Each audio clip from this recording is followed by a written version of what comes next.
How to add admin on Facebook page PC. Hello everyone. In this video, I will show you how to add admin on Facebook page PC. Firstly, you need to access your Facebook page. After that, click on the professional dashboard from the left column of your screen. Now scroll down and click on Page Access. Here is where you will find the list of your admins. Then click on Add New from the top right corner of the screen. After that, click on Next.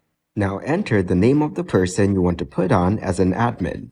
Next, click on this option to allow the person to have full control of the page.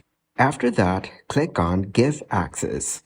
Then re-enter your Facebook password here and click on the Confirm button. And this is how you guys can add admin on the Facebook page.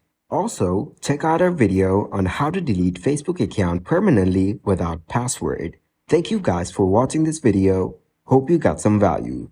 Make sure to like the video and subscribe to the channel to get notified for new videos. See you in the next one.